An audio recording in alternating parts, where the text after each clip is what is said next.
Hi everybody. Today we're going to take a look at Rugby shoulder pads and what you need to consider when you're purchasing a pair. So first off, why might you need them? Anybody that's played rugby knows it's one of the most physically demanding sports in the world. An 80-minute match has non-stop running, tackling, rucking, and mauling by players in every position. Throw-in scrums and the physicality of the game is immense. Collisions have become a part of nearly every aspect of the modern game, and it can take its toll over time. Shoulder pads are an attempt to help lessen this physical toll so you can keep training and playing week in and week out. In this guide, we're going to look at a few key areas: basic construction, the benefits, common designs, and fit. First, let's take a look at the basic construction. Rugby shoulder pads are notably different than American football pads in that they have to be soft and there are strict limitations on the areas of coverage allowed. While there's more variety in shoulder pad construction and types than scrum caps, there are still very tight limits on how they can be built. In a nutshell, only the shoulder and clavicle can be covered with a 1 cm when uncompressed pad. Any other area of protection can be no more than half a centimeter when uncompressed.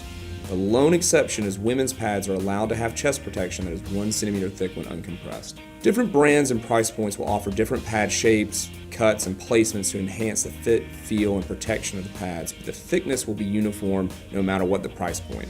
Make sure you only wear World Rugby approved pads to guarantee you're getting proper and safe equipment. Approved pads will have a tag in them, and referees have the right to refuse someone wearing any pads that don't have this tag.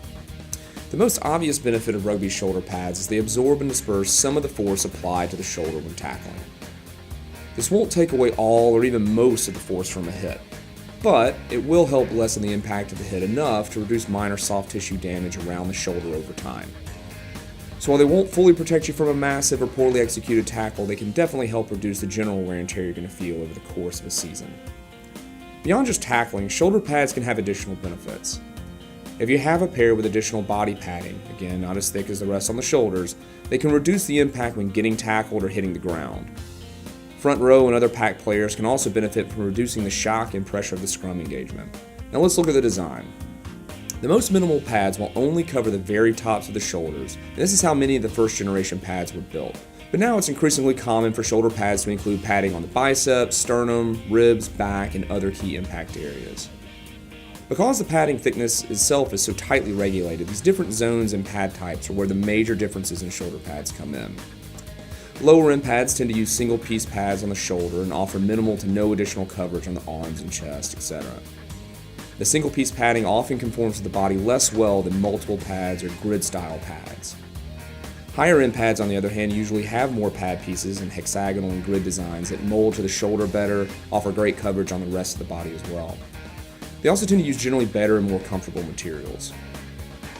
The big upside to the World Rugby regulations is that so long as you're wearing approved pads, you won't be sacrificing functional product integrity even if you go for a more entry-priced product.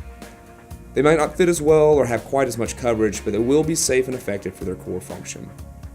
To sum it up, shoulder pads are no replacement for proper technique and won't make you invincible, but they can help reduce injuries over time by limiting the general wear and tear on your body.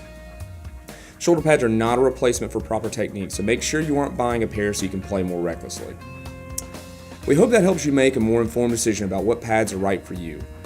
If you want more detailed information, please check out our written guide on worldrugbyshop.com. And if we can answer any other questions, let us know and we'd be happy to help.